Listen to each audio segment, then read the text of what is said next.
আমাদের এখন দুর্বিষ, আমাদের এই দুর্বিষ এখন তারাই তো আমাদের সারা আমাদের ইয়া করতে পারবে না। যে কাজ লাগবে আমাদের 2 ঘন্টা, সেই কথা এখন 4 ঘন্টা লাগতেছে। জন্মের পরের থেকে তো আমি এত কোনোদিন দেখি এই যে মনে হয় সারাদিন মনে করেন না গরমের সময় প্রায় 7 থেকে 8 লিটার পানি খাই, কিন্তু সারাদিন 2-4 বার প্রস্রাবও হয় না। কি জন্য? অতিরিক্ত গরম, অতিরিক্ত গরমের কারণে মানুষ জনজীবনে অতিষ্ঠ হয়ে পড়ছে।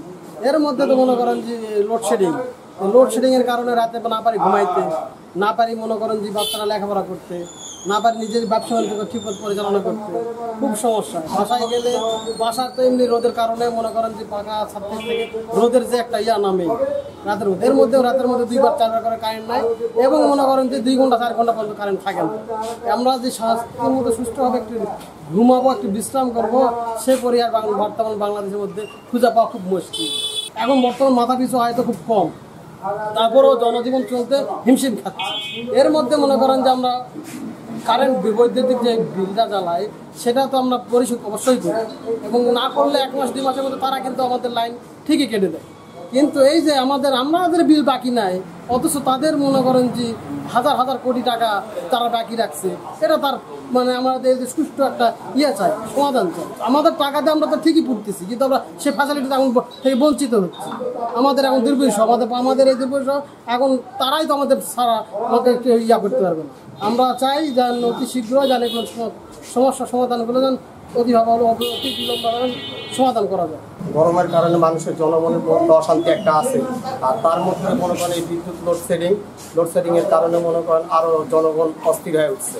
যে বাসায় রিক্সা চালায় বা সামান্য চাকরিজীবী, তারা একটু ব্যবসা বাণিজ্য থেকে যা বাসায় যে আরাম করবে, সেই আরামের যা দেখতেছে বিদ্যুৎ নেই, তাদের ভিতরে আরও অস্থিরতা হয়ে যায়। আমি একজন সামান্য হোটেল ব্যবসায়ী, এই হোটেল ব্যবসায়ীকে গরমের তাপমাত্রায় মনে হয় দিনে 10 বার করে বিদ্যুৎ যাইতেছে।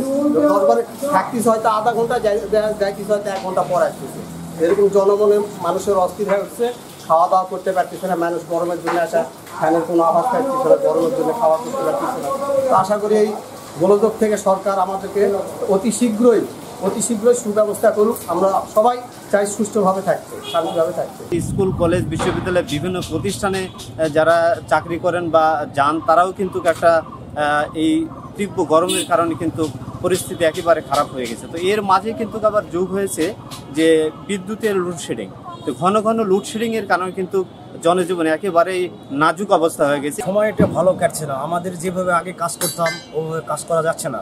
কারেন্টের অনেক সমস্যা হচ্ছে, এই জন্য আমরা কাজকাম করে যেভাবে আমরা 8 ঘন্টায় ডিউটি করে আমরা যেভাবে কাজ করে আগে নিয়ে যেতে পারতাম, এভাবে আগে নিয়ে যেতে পারতেছে না।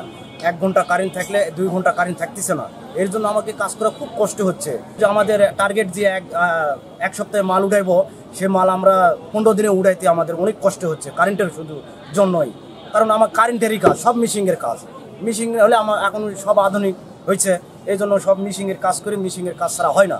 যে কাজ লাগবে আমাদের 2 ঘন্টা, সেই কথা এখন 4 ঘন্টা লাগতেছে। বিদ্যুৎ যদি আমাদের নিয়মিত না থাকে, তাহলে আমাদের কাস্টমার সঠিক সময় এসে যেই সেবাটা আমাদের কাছে চাই, এটা আমরা দিতে পারতেছি না। এরকম যদি চলতে থাকে আমরা ব্যবসা বাণিজ্য করতে পারবো না। আর আমরা মাননীয় প্রধানমন্ত্রীর কাছে চাই, আমরা অন্তত বিদ্যুৎ যেন সময় মতো পাই। উনি আমাদের দেশের যেহেতু প্রধানমন্ত্রী। গরমে তো আমরা কর্মজীবী মানুষ, আমাকে তো কাজ করতেই হবে, কাজ না করলে খাবো কি? কারেন্ট চলে যাচ্ছে, রাতেও কারেন্ট থাকছে না। সংবাদ, ফিচার ও অনুষ্ঠানের জন্য ভিজিট করুন সংবাদ প্রকাশের ওয়েবসাইট এবং যুক্ত থাকুন ফেসবুক পেজ ও ইউটিউব চ্যানেলের সঙ্গে।